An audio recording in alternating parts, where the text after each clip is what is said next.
Hello and welcome to Absolute Trust Talk. This is our podcast at Absolute Trust Counsel, and I'm Kirsten Howe. I'm the managing attorney at Absolute Trust Counsel. Jessica Colbert, one of our associate attorneys, is here today with me, and we're going to do one of our, or maybe my, favorite things that we do on the podcast is we're going to talk about a celebrity estate and then a celebrity estate plan. And this is a very timely episode. We're talking about Gene Hackman's estate. And just over the weekend, some information about his estate came out. And I'm excited to talk about this for a bunch of reasons, one of which is I absolutely love Gene Hackman. His movie, The Conversation, is on probably my top 5 list of greatest movies of all time. And his death happened in kind of an unusual way, a mysterious way for a number of days. And I think a lot of us, myself included, were just kind of glued to CNN, Entertainment Tonight, whatever we could find out about his death until we found it out. So for a variety of reasons, this is very interesting to me. And it's also going to be educational for our audience. So it's a legitimate episode, but we do get to talk about celebrity estate plans. So yay, I'm very excited. I'm just going to give our typical or common caveats when we have an episode like this. We're going to be talking about a death that happened in New Mexico, and that's where he lived. We are not New Mexico attorneys. We do not know New Mexico law. So we might be saying some things that are really based on California law and we'll be drawing distinctions, but we don't know. If it's varying from New Mexico law, we really don't know. All we can do is speculate. The other thing is there are estate planning documents in Gene Hackman's case, but we have not been able to obtain or see copies of Mr. Hackman's estate planning documents. There's at least one news source that claims to have seen them and to have copies. And so some of what we're going to be talking about is based on what they say they are reading in his documents. Okay. We have been able to look at the relevant court website so we can see what actually has been filed and transpired in the court. Jessica, let's start talking about that, what we can see from the court records. These are official records in New Mexico in Santa Fe County. Yes, so we are able to see that on March 6th, there were several documents filed in probate court in Santa Fe County. Like you said, that's where Gene Hackman had lived. And on March 6th, an application for informal probate of will and appointment of personal representative was filed. An order for informal probate of will and appointment of representative was filed. Acceptance of appointment as personal representative, letters testamentary, and of course, Gene Hackman's will were all filed on that day. Filed the very next day was a notice of appointment of personal representative and a notice to creditors. Okay. And the person who did all of this, the petitioner, the person who caused all these things to be filed was Julia Peters. She is also listed in the court records as the personal representative. What I have read, not in the court records, is that in Gene Hackman's will, he named his wife, Betsy, as his personal representative. There was an alternate personal representative who also has predeceased Mr. Hackman, and that this Julia Peters was the next named personal representative. And so we're seeing that she was aware that her two, higher ups wouldn't be able to do the job because they both were dead. And so she went ahead and filed the petition. So this, what we're seeing in the court record is I think, different from what we would see in California. Jessica, you want to talk a little bit about that? Yeah, the records we're seeing are for an informal probate of will, and we don't necessarily know what that is. A little bit of our own research is showing that for an informal probate of will, the estate has to be less than $50,000 to qualify. The personal representative, so Julia Peters, would be appointed immediately, and the letters would also be issued immediately in this informal small estate situation. The notice to heirs would go out after the appointment of the personal representative, which is different than what we see here because notice would go out before the appointment actually happened. Well, let me back you up. So it's different from what we do in California in a number of ways. First of all, we don't have anything called an informal probate of will. You either have a probate or you don't. There either is a court process or there isn't. In California, we do have a small estate procedure, but it doesn't involve a court except in very, very, very particular circumstances. So this is an interesting, it's a process. She filed to be appointed the personal representative, but because she's asking for an informal probate, it appears that, as far as she knows, the estate is actually less than $50,000. And it looks like in this informal process, they just go ahead and issue it right away. You get your letters right away, and she's appointed right away, which is, in a California probate, you got to wait. Yeah. You got to get a hearing. You got to go and talk to the judge and get your appointment. But anyway, okay, so that's what we can see and kind of deduce from what has been filed in the court.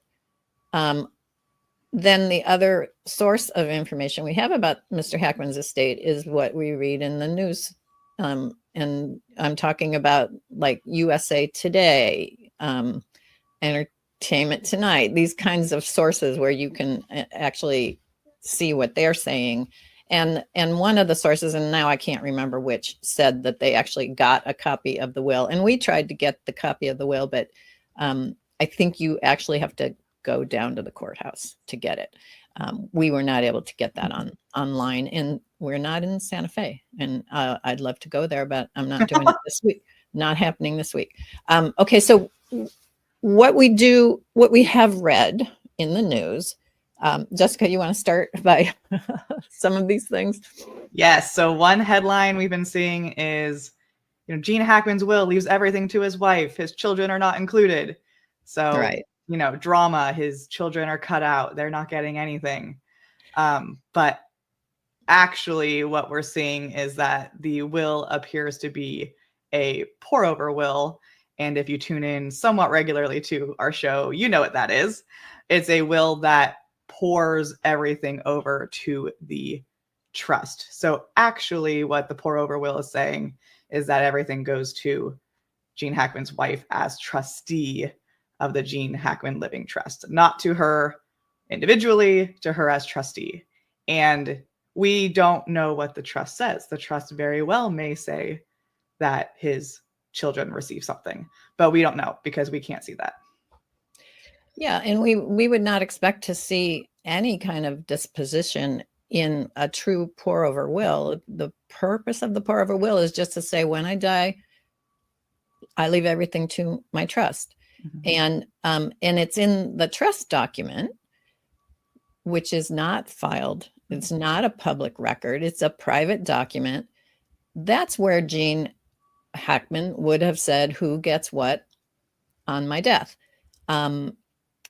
We don't know. It might be that he left everything to her, and then on her death, everything would go somewhere else, including to his 3 children. He might have left some to his kids, some to her. We don't know. But you can't tell anything really from what this appears to be, which is a pour over will. Another sort of headline, news people need to make money. So then how they make money is they get people to read their news. And so they like to jazz things up a little bit. Another headline or subheadline that we've seen is that the sole beneficiary of his will is his wife, and she's predeceased him. That was established last week. The medical examiner established that Betsy Akawa Hackman died before Gene.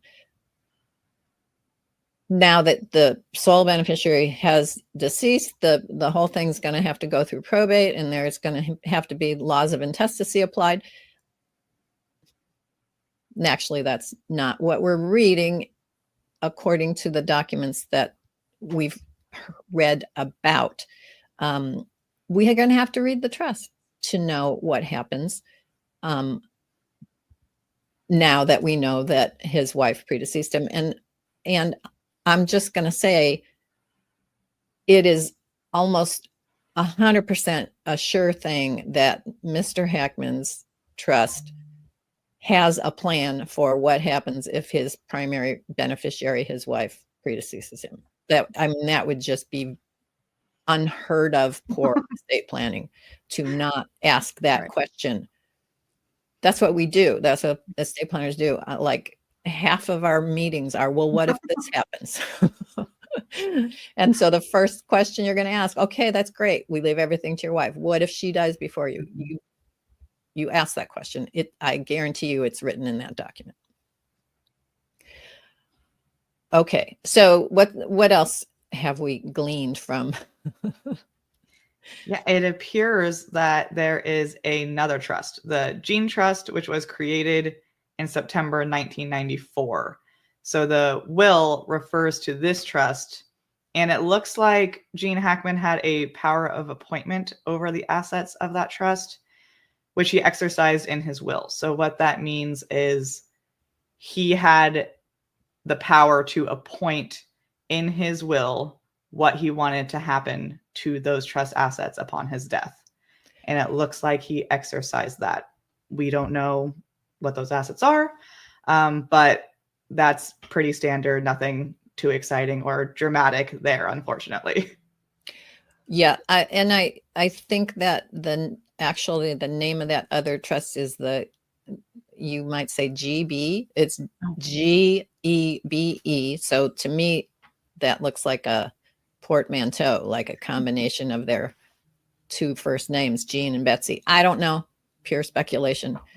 But he appears to have exercised his power of appointment over whatever that trust owns, saying, I also leave that to the Gene Hackman Living Trust or Revocable Living Trust. So really it comes down to what does that Gene Hackman Living Trust say? And nobody knows. Well, there are people who know. You and I don't know. USA Today, I suspect, doesn't know. But anyway, there's nothing really as dramatic or exciting as the news sources we've seen seem to think. So the trust is private, and it will remain private unless there's litigation, which there could be, who knows? But because the estate is below $50,000, there's not even going to be any further court action unless, something's probably got to get completed in that little informal probate, but that's not going to be very interesting either. So, okay. Anything else, Jessica, you wanted to add to this conversation?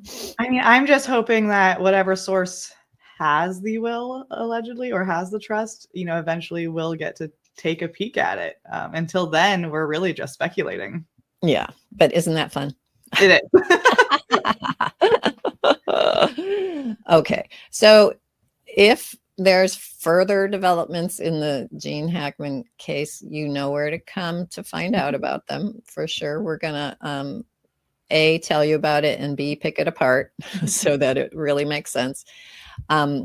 We hope you learned something here today about good estate planning, and that none of this is very surprising for our frequent listeners. Thanks for joining us, and we look forward to connecting with you next time. Thank you for joining us today for another episode of Absolute Trust Talk Live. If you enjoyed listening in, then don't forget to subscribe. You can find us on Apple Podcasts or wherever you may listen by searching Absolute Trust Talk. While you're there, we would also love for you to leave us a review. And then why not share your favorite episodes with family, friends, or colleagues too? You can find all of our shows and corresponding show notes by visiting absolutetrustcouncil.com. You'll also find a variety of other free resources, including our ebooks, videos, blogs, presentations, and more.